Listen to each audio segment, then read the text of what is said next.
Chance கூட கொடுக்கல.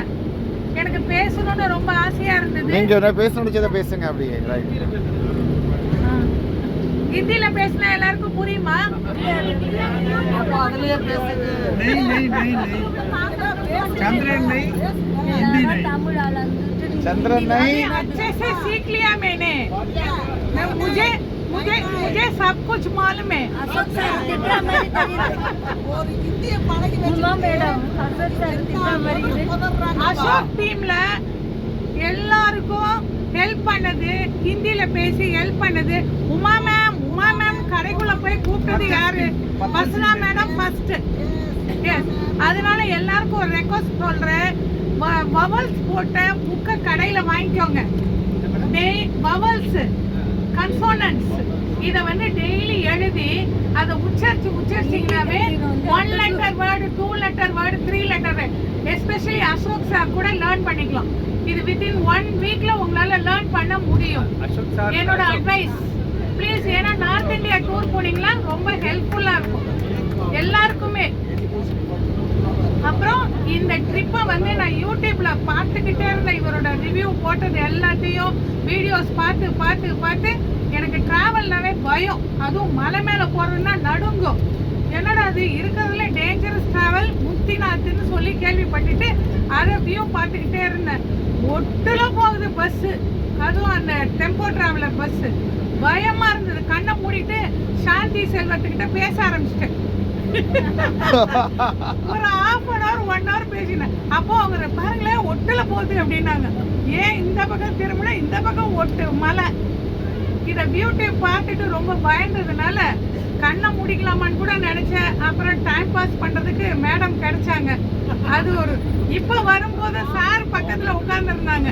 நீ ஏன் அந்த பக்கம் பாக்குற, நீ இந்த பக்கம் பாரு அப்படின்னாங்க. ஆனா அவர் பெஸ்ட் டிரைவரை போட்டு பஸ்ஸை ஏற்பாடு பண்ணது எனக்கு ரொம்ப பிடிச்சிருந்தது. அடுத்தது டிராவல்ஸ் ஏற்பாடு பண்ணது ரொம்ப பிடிச்சிருந்தது. நான் ரொம்ப பயந்தது மலை மேலே போகிறதுக்கும் அந்த ட்ராவல் பண்ணுறதுக்கும் நான் ரொம்ப பயப்பட்டேன். அது எனக்கு ரொம்ப பிடிச்சது. மற்ற எல்லாருமே ஃபுட்டை பற்றி, அசோக் சாரை பற்றி, ரூமை பற்றிலாம் சொல்லிட்டாங்க. எங்கள் வீட்டுக்காருக்கு ஒரு பழக்கம், பொண்ணு வீட்டுக்கு போனாலும் தூங்க மாட்டாங்க. நைட்டு ராத்திரி 11 மணி ஆனாலும் வா நான் கார் ஓட்டுறேன் போயிடலாம் வீட்டுக்குன்னுவாங்க. ஆனால் 10 நாள் 10 ரூமில் தூங்கும்போது செமையாக தூங்கினாங்க. அது ஒரு திருப்தி எனக்கு. 2வது ஃபுட்டு. எங்களுக்கு என்ன ஃபுட்டு சாப்பிட்டாலும் அவங்களுக்கு அப்செட் ஆகிடும், கொஞ்சம் ஸ்டமக் அப்செட் ஆகிடும். ஆனால் இந்த 10 நாளும் எந்த வித ப்ராப்ளம் இல்லாமல் அவங்களுக்கு நல்லா இருந்தது. எனக்கு ஒரு திருப்தி. நான் செஞ்சு கொடுத்தாங்க கூட இன்னைக்கு பருப்பா பார்த்து செய் அப்படின்வாங்க. ஆனா இந்த பருப்பு அவங்களுக்கு ரொம்ப ஒத்து போச்சு. அது எந்த கடையில சாச்சா வாங்கினாருன்னு தெரியல. அதை கொஞ்சம் எனக்கு ரெக்கமெண்ட் பண்ணுங்க. உண்மைக்கு அதே போல சாதம் நல்லா வேகணும்னு நான் தான் எல்லாருக்குமே சொன்னேன்.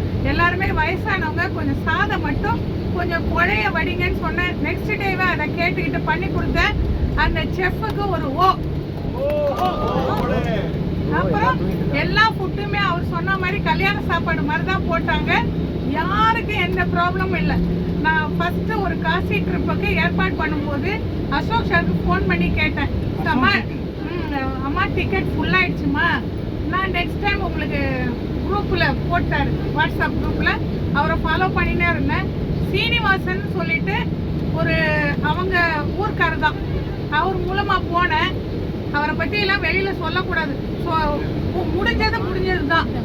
அதனால இந்த ட்ரிப்பு எனக்கு ரொம்ப ரொம்ப ரொம்ப சூப்பர். அசோக் சார் ஒரு ஸ்மைலிங் ஃபேஸ். அசோக் சார் இல்லை, என் தம்பி. அவரு நிஜமாவே ஒரு கடவுள் ரூபத்துல மனித உருவத்துல இருக்கிறார். அதனாலதான் இவ்வளவும் சக்சஸா நடக்குது. அது நிஜம். ஏன்னா முக்திநாத் போகும்போது லேண்ட்ஸ்லைடிங் இருக்கும்னு படிச்சுக்கிட்டேன், தெரிஞ்சுக்கிட்டேன். ரொம்ப பயப்பட்டேன். அதுக்கப்புறம் பார்த்தோன்னே படி தெரியாத தடிக்கு விழுந்தேன். உடனே 2-3 பேர் பிடிச்சிட்டாங்க. அதுலேருந்து சார் என் பின்னாடியே தான் நடந்து வந்தாங்க. எங்க பொண்டாட்டி விழுந்தா வீட்டுல போய் சோறு கிடைக்காதோன்னு நினைச்சாரா என்ன தெரியல. ரொம்ப ஜாக்கிரதையா கூட்டிட்டு வந்தாங்க. ரொம்ப கேர் எடுத்து பாத்துக்கிறவங்க சாரு. அதே மாதிரி எல்லாருமே அவங்க ஒய்ஃப் பியூட்டி தான். அவங்கள ரசிங்க, அவங்கள ட்ரெஸ் கோட ரசிங்க. அவங்க சாப்பிடுறத ரசிங்க. ஃபர்ஸ்ட் சாப்பிட்டியா கேளுங்க. யாருக்கு சொல்றீங்க? ஹஸ்பண்டுக்கு எல்லாரோட Particular யாருக்கு? ஜாலியா தனியா போகணும்னு என்ஜாய் பண்ணணும்னு நினைக்கவே நினைக்காதீங்க. அது எப்பவுமே ராங். மணி சார் சொல்றத நீங்க சொல்லிட்டீங்க. அது எப்பவுமே ராங். அதே போல பப்ளிக்ல ஒய்ஃபை வந்து டிகிரேட் பண்ணாதீங்க. ஐயோ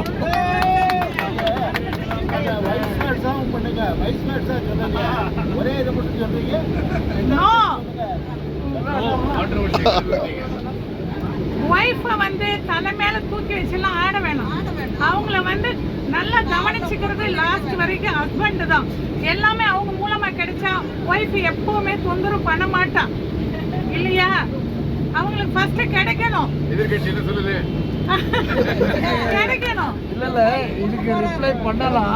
நீங்க எல்லாருமே நினைச்சுப்பீங்க, என்ன இவங்க இவ்ளோ அழகா ட்ரெஸ் பண்றாங்க, லிப்ஸ்டிக் போடுறாங்க, கண்மை எல்லாம் எதுக்காக? எங்க சந்திரன் சாருக்காக, மத்தவங்களுக்காக கிடையாது. இந்திரடு சந்திரடு அவரே. எப்பவுமே என் கூட என்னோட உட்பி இருக்கணும் அப்படின்னு நான் லைக் பண்ணுவேன். உண்மை இல்ல ரியல் ரியல். அது யாருக்குமே நான் விட்டு கொடுக்க மாட்டேன். வீட்டுக்குள்ள போனாலும் சரி, என்னதான் பார்க்கணுன்றதுக்காக தான் ட்ரெஸ் பண்ணுவேன். ஏன் பின்னாடியே வரணும், எனக்காகவே இருக்கணும். அதுக்காக இருக்காரு பாவம் அவரு. எனக்கு கல்யாணம் ஆகி 43 வருஷம் ஆகுது. 43 வருஷமாவும் என் கூட வராது. வேற வழி இருக்கா? வேற மாறவே இல்ல. சான்ஸ் இருக்கிறதுக்கு அதுக்கேற்ற மாதிரி நான் விட்டு கொடுக்கவே மாட்டேங்களே. எல்லாருமே ஹஸ்பண்ட் அண்ட் ஒய்ஃபா இருக்கிறவங்க லைஃப் லாங் ஒருத்தருக்கு ஒருத்தர் விட்டு கொடுத்து போனா லைஃப் நல்லா மூவ் ஆகும். அதுதான் எங்களை விட்டு கொடுங்க. விட்டு கொடுத்துதான் இப்போ இவ்வளவு நாள் வாழ்ந்திருக்கோமே இல்லையா?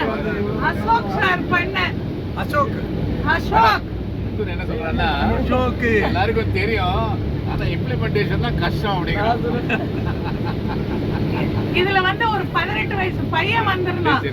அவனை நினைச்சு நான் கொஞ்சம் பயப்பட்டேன். எல்லா பசங்களும் என் பையன் கூட 10 மணி 9 மணிக்கு தான் எழுந்திருப்பான் நைட்டு தூங்கி. கோயில்னாவே அம்மா நீ போய் சாமி கும்பிட்டுக்கோ நான் வரேன். இவனை வச்சு மற்ற எல்லாருக்குமே டைம் லேட் ஆகுமே, என்னடா பண்றது? சரி அவங்க அம்மா அப்பாட்ட சொல்லி அவன் தூங்கினா தூங்கட்டும், நீங்க எல்லாம் தான் வரீங்களா போயிடலான்னு கூட நான் நினைச்சேன் ஒரு டைம். ஆனா அந்த பையன் எங்களுக்கு முன்னாடி கிளம்பி ஆமா வந்து எல்லாரோடையும் மிங்கிள் ஆகி என்னோட பேரன் மாதிரி இருக்கான் அவன். நான் ஒரு 3-4 வாட்டி சொல்லிட்டேன். அவன் என் பேரனும் ரொம்ப ஹைப்பர் ஆக்டிவ் தான். இவனை மாதிரி அவன் பிஹேவ் பண்ணும்போது அவங்க ஃபாதர் மதர்கிட்ட நான் சொன்னேன். Really super. All the best Mithun. All the best everyone. எல்லா சிஸ்டர்ஸ் பிரதர்ஸ் எல்லாருக்கும் என்னோட நன்றிகள். ஆசைப்படுறேன் எல்லாரோட நம்பரை எனக்கு ஷேர் பண்ணிடுங்க, நான் ஃபோன் பண்ணுவேன். Thank you very much.